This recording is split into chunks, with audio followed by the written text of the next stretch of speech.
Welcome to the Deep Dive. Buckle up, because today we're going deep into the world of Scarecrow. You might know him as Dr. Jonathan Crane, a brilliant professor who took a dark turn, but what we're really exploring is fear itself, its power, its dimensions, and how Crane might be tapping into something truly terrifying. Yeah, that's right. We're not just talking about a guy in a mask. No, we're talking about a man obsessed with pushing the boundaries of fear and what he may have unleashed in the process. Okay, so we've got eyewitness accounts, experiment logs, and even glimpses into a terrifying dimension Crane seems obsessed with. Where do we even begin? Well, let's start with Crane himself. I mean, this isn't some random thug. This is a man who was at the top of his field, a respected professor at Gotham University. But there were always whispers, rumors of unorthodox methods, a fascination with pushing people to their breaking point. And that gun in the classroom incident. That's not exactly Psychology 101. Exactly. Crane claimed it was an experiment, to demonstrate the power of fear. But it was a clear sign of his growing obsession, a willingness to cross ethical boundaries in pursuit of his research. And that's where Arkham Asylum comes in. Sending Crane to Arkham was like giving a pyromaniac a box of matches. Because Arkham is full of people experiencing fear, right? So he had a whole population to study and experiment on. It became his playground, a place where he could indulge his darkest theories about fear and how it could be manipulated, controlled, even weaponized. And it's within those walls that things took a truly disturbing turn. You're talking about this fear dimension, right? I've seen it mentioned in some reports, but it's all pretty vague. Well, that's because it's more than just a theory. We have evidence suggesting that Crane has not only tapped into this dimension, but has also been actively trying to unlock it, to access its power, and perhaps even to merge with it. Wait, merge with it? Like become part of this fear dimension? It sounds crazy, I know. But Crane's writings, his experiments, even the first-hand accounts from some of his victims, all point to this disturbing possibility. And to understand it, we have to go back to Crane's childhood, to a terrifying experience he had when he was just a boy. So he didn't just wake up one day and decide to become Scarecrow. There's a deeper story here. There's always a deeper story. Imagine a young Crane, vulnerable and alone, stumbling into a place that defies logic and reason, a liminal space where reality itself seems to warp and twist. He encountered something there, something monstrous, something that left an indelible mark on his psyche. And this experience, this encounter, shaped his entire worldview. It became his obsession. He wasn't just studying fear anymore. He was trying to recreate that childhood experience, to unlock the door to that other dimension, to understand its power, and perhaps even to control it. And that's where his experiments at Arkham come in. He wasn't just observing fear. He was actively inducing it, manipulating it, pushing his patients to the very edge of sanity and beyond. Think about the horror of that. You're trapped in Arkham, already vulnerable and afraid. And then this man, this doctor, uses you as a guinea pig in his twisted experiments. He exposes you to his fear toxin, plunges you into the depths of your own worst nightmares, all in the name of science, of understanding this fear dimension. We actually have accounts from some of his patients describing terrifying visions, grotesque creatures, the blurring of reality between Arkham and this other dimension. It's like something out of a horror story, but for these people, it was all too real. One account in particular stands out. It involves a patient named Gary Anders. What Crane did to him was, well, it's beyond disturbing. I've seen Anders' name mentioned in connection with some found footage. Is that what you're talking about? Exactly. There's a tape out there, a recording of Anders while he was under the influence of Crane's fear toxin. It's not just the images, though those are horrifying enough. It's the audio, the sheer terror in Anders' voice, the way he describes being dragged into this other dimension, this hellscape where reality itself is malleable, where your deepest fears take on a tangible form. And this wasn't just a one-time thing, right? Crane continued his experiments throughout the 1990s, refining his methods, pushing the boundaries of fear further and further. He became obsessed with control, with manipulating people's fears, with using his toxin to break them down, to reshape them in his own twisted image. But then something shifted in the 2020s. It's like he realized that direct control wasn't enough. He wanted something more, something deeper, something that would allow him to tap into the very essence of fear itself. So what did he do? He went underground, literally and figuratively. He disappeared from the public eye, but his influence didn't fade. In fact, it seems to have grown, spread like a virus through the underbelly of society. How? What was he doing during this time? We're not entirely sure, but there are clues. His fear toxin resurfaced not as a weapon this time, but as a street drug. A highly addictive and dangerous substance that spread like wildfire through the criminal underworld. Hold on, you're saying Scarecrow, the master of fear, intentionally released his toxin as a drug. Why would he do that? That's the question, isn't it? What was his endgame? Was he simply trying to create chaos, to spread fear and paranoia throughout the city? Or was there something more sinister at play?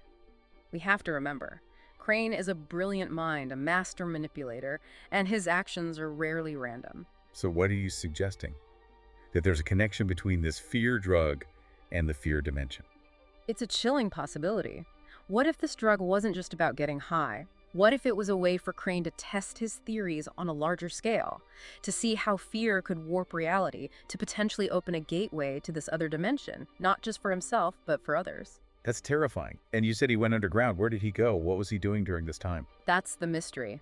Some believe he was still operating within Arkham, using his influence to continue his experiments, perhaps even manipulating the staff to do his bidding. Others believe he found a new base of operations, a hidden lair where he could work undisturbed, perfecting his toxin, his methods, and his connection to the fear dimension. But Crane ended up back in Arkham, right? So he must have resurfaced at some point. He did, but under mysterious circumstances. He was found wandering the streets, disoriented and rambling about, the ghost in the machine. It's a phrase that appears repeatedly in his writings, but its meaning remains elusive. It sounds creepy for sure. But what does it mean? That's what we need to figure out. Is it a metaphor for the human psyche? For the way fear can take root and control our actions? Or is it something more literal? Could it be a reference to the fear dimension, to the entity or force that resides within it? So we have this brilliant but deeply disturbed psychologist who's obsessed with fear, experimenting on patients in Arkham, potentially creating a street drug to spread his influence and test his theories, all while trying to unlock the secrets of this terrifying fear dimension and potentially merge with it. Did I miss anything? You've captured the essence of it. But the real question is, what does it all mean? What are Crane's ultimate goals? What does he hope to achieve by tapping into this fear dimension? And perhaps most importantly, what does it say about the nature of fear itself? Is it simply an emotion, a biological response to danger? Or could it be something more, something powerful, something that can shape reality, something that Crane is trying to weaponize? I think we need to dive deeper into this fear dimension. What do we actually know about it? Let's start with the accounts from those who've experienced it, both those who have been subjected to Crane's experiments and those who have encountered it through other means. They all describe a similar experience. A sense of overwhelming dread, a loss of control, a blurring of the lines between reality and nightmare. It's a place where your deepest fears take on a physical form, where logic and reason cease to exist, where the very fabric of reality seems to warp and twist. So it's not just a psychological phenomenon, it's a real place, a dimension that exists outside of our normal perception. That's what the evidence suggests. And Crane seems to believe that fear is the key to accessing it, to understanding its power, and perhaps even to controlling it. That's a chilling thought. But if this dimension is real, where is it? How do you get there? That's the mystery. Some believe it exists alongside our own world, a parallel dimension that we can only glimpse through cracks in reality. Others believe it's something that we create, a manifestation of our collective fears, a realm that grows stronger the more we succumb to our anxieties and paranoia. So the more we fear, the more real this dimension becomes. It's a terrifying possibility, and it's what makes Crane so dangerous. He's not just a madman, he's a conduit, a bridge between our world and this realm of terror. He's trying to unlock its secrets, to harness its power, and perhaps even to unleash it upon the world. This is all a bit overwhelming. But we've only just begun to scratch the surface of this mystery. That's right.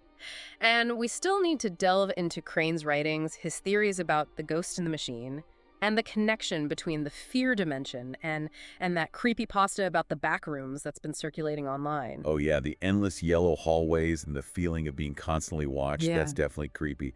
But how does it all connect to Scarecrow? That's what we'll explore in the next part of our deep dive. Okay, so we've established that Scarecrow is obsessed with fear and this fear dimension. But how does this backrooms thing fit into all of this? It sounds more like an internet urban legend than a real place. Well, that's the fascinating part. The lines between what we consider real and unreal are blurring. The back rooms, as you know, is described as this endless maze of empty, yellow-tinged rooms, a place that induces a sense of dread and isolation. I remember reading about it online.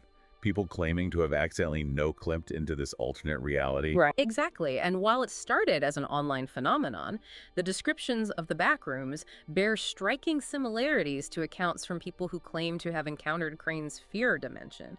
Those feelings of disorientation, the liminal spaces, the overwhelming sense of dread, it's all remarkably consistent. So you're saying that the back rooms could be a manifestation of the fear dimension, or perhaps even an entry point into it. It's a theory worth considering, especially when you look at Crane's own writings. He talks about thresholds, about manipulating the boundaries of reality, about using fear as a conduit to something else. Wait, are we saying that Scarecrow might be responsible for these backrooms incidents? Yeah. That he's somehow using this online phenomenon to spread his influence, to tap into people's fears? It's a chilling thought, isn't it? Crane understood the power of symbols, of shared anxieties. What if he's found a way to weaponize that, to use our collective fear of the unknown to further his own agenda? That's a whole new level of terrifying. And you mentioned Crane's writings. He's still publishing from Arkham. Oh, absolutely. In fact, his work has become even more cryptic, more obsessed with esoteric concepts like the ghost in the machine. He seems to be hinting at a consciousness that exists beyond the physical body, something that can be accessed through fear, something that might even be the source of his power. Okay, this is where I get a little lost. Ghost in the machine. What does that even mean? It's open to interpretation, but some believe Crane is talking about the potential for transcendence, for breaking free from the limitations of the physical body and existing solely within the fear dimension. He seems to see fear not just as an emotion, but as a fundamental force, something that can shape reality itself. So he's not just trying to study fear or manipulate it, he's trying to become one with it, to achieve some kind of twisted enlightenment through terror. It's a disturbing thought, but it aligns with his actions, his experiments, his obsession with pushing the boundaries of fear further and further. But Crane is locked up in Arkham. How is he influencing anything, let alone shaping reality or merging with another dimension? That's the million-dollar question.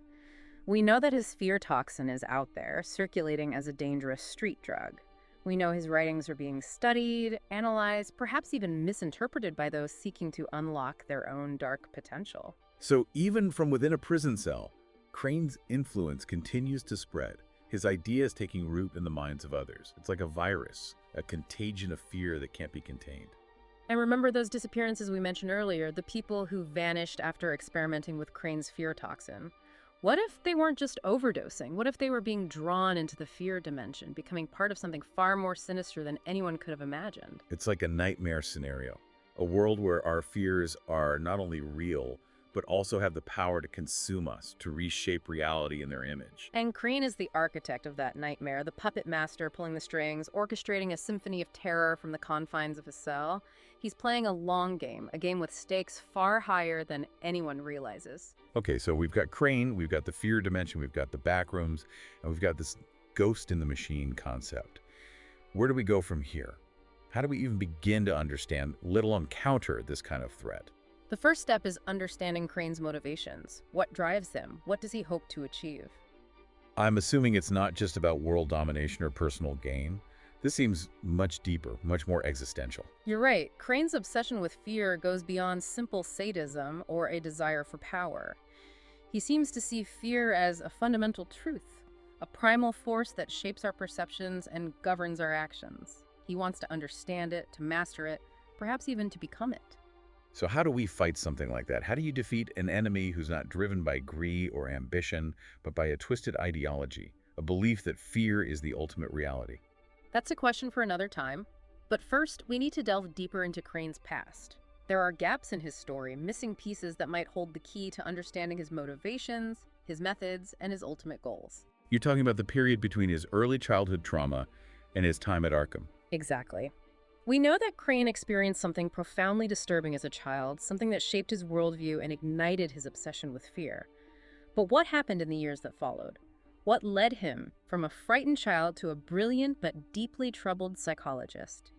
What were the steps on his path to becoming Scarecrow? Okay, so we're going back to Crane's origins, back to the roots of his fear. What do we know about this period in his life? Unfortunately, not much. There are hints, whispers, rumors of strange occurrences, of unorthodox experiments, of a growing fascination with the darker aspects of the human psyche. But the details are murky, obscured by time and Crane's own efforts to conceal his past. So we need to dig deeper to uncover the missing pieces of the puzzle. Exactly. We need to follow the trail of breadcrumbs to connect the dots between his childhood trauma, his academic career, and his descent into madness. And hopefully by understanding Crane's past, we can better understand his present, his motivations, and his ultimate goals. And perhaps by understanding Crane, we can also learn something valuable about ourselves, about the nature of fear, and about the hidden depths of the human mind. Okay, so where do we start? What kind of information are we looking for? We need to find people who knew Crane during this period, colleagues, students, anyone who might have insight into his early research, his interests, his behavior. And hopefully they'll be willing to talk. That's always the challenge. People are often reluctant to discuss the past, especially when it involves someone as notorious as Jonathan Crane. But we need to be persistent, to follow every lead, to piece together the fragments of his history. It's like a detective story, except the clues lead not to a crime scene, but to the inner workings of a twisted and brilliant mind. And the stakes are just as high, perhaps even higher. Because if we can understand Crane, we might just be able to stop him before his obsession with fear consumes us all. That's a chilling thought. But I guess that's what makes this deep dive so compelling. We're not just exploring a character, we're exploring the very nature of fear itself. And sometimes, the most terrifying discoveries are the ones we make about ourselves. Okay, so let's delve into Crane's early years. Let's see if we can find any clues to explain how a brilliant young man became obsessed with the darkest corners of the human psyche. We'll start with his time at Gotham University. It's where his academic career flourished, but it's also where his fascination with fear began to take a dark turn. And hopefully, somewhere in those hallowed halls, we'll find the answers we're looking for. You know, we've been talking a lot about Crane's obsession with fear and his attempts to, manipulate it. But there's one thing we haven't really touched on yet. You're talking about his powers, aren't you? Yeah. I mean, we know that he's a brilliant psychologist and a master manipulator, but the source material, specifically Jonathan Crane and the fear dimension, hints at something more, something almost supernatural. It does, doesn't it? It seems that over the years, and perhaps through his repeated exposure to the fear dimension itself, Crane has developed certain abilities that defy conventional explanation. Okay, now you're really piquing my curiosity. No. What kind of abilities are we talking about? Well, some witnesses describe him as possessing, almost superhuman strength and agility, far beyond what you'd expect from someone of his build and age. So he's not just a brilliant mind, he's physically capable as well. It seems so. And that's not all. There are reports of him appearing and disappearing at will, even phasing through solid objects. It's almost as if he's learned to bend the laws of physics to his will. Hold on, are we saying that Scarecrow is basically a supervillain with superpowers? It's not quite that simple. These abilities seem to be directly tied to his understanding and manipulation of fear. It's as if he's found a way to weaponize fear itself, to use it as a conduit, to tap into hidden dimensions and warp the fabric of reality. But how? Is there any logical explanation for this? That's the mystery. Some believe that his fear toxin, which has evolved over the years into something far more potent and insidious, might be the key. Perhaps it's not just a chemical compound, but a catalyst, a trigger that unlocks latent abilities within the human psyche. You're saying that his toxin could be the source of these powers, that it's somehow enhancing his abilities, even giving him access to this fear dimension. It's a chilling thought, and it makes his obsession with that realm even more disturbing. If he can already manipulate reality to some extent, imagine what he could do if he fully mastered the power of that dimension. So we've got a man obsessed with fear, who has potentially developed powers based on fear, and who wants to merge with a dimension of pure terror. What can we even do with that? We're not powerless, Understanding the nature of this threat is the first step in combating it. And while Crane's powers may seem insurmountable, they are still tied to fear. And fear, as we know, can be conquered. But how do you conquer fear when the very fabric of reality seems malleable? When the lines between sanity and madness are blurred, when even the shadows themselves seem to hold a hidden menace? It starts with knowledge, with understanding the enemy, his motivations, his methods, his strengths and weaknesses. We've delved deep into Crane's world, explored his obsession with fear, and uncovered the terrifying truth about the fear dimension. So we're armed with knowledge, but what do we do with it? How do we fight an enemy who can manipulate reality itself? By remembering that fear at its core is an illusion, a distortion of perception. It thrives on uncertainty, on the unknown. By shedding light on Crane's methods, by understanding the nature of the fear dimension, we take away its power. We expose it for what it is, a construct, a tool that can be mastered and controlled. So knowledge is our weapon, understanding our shield. But what about Crane's powers? How do we counter those? By remembering that even Crane, with all his power, is still human. He's driven by his obsessions, by his own deep-seated fears, and that makes him vulnerable. So we fight fear with understanding, with knowledge, with the unwavering belief that even the darkest of shadows can be dispelled by the light of truth. That's a powerful thought. And perhaps, by understanding Crane, by confronting our own fears, we can not only defeat him, but also transcend them, rising above the darkness and embracing a world where fear no longer holds sway. That's a future worth fighting for. And on that note, I think we've reached the end of our deep dive. Listeners, we've taken you into the chilling world of Scarecrow, explored the depths of his mind, and uncovered the terrifying truth about the fear dimension. But remember, even in the face of fear, hope remains. Knowledge is power. Understanding is our shield. And by facing our fears, we can ultimately overcome them. Stay curious, stay informed, and most importantly, stay brave.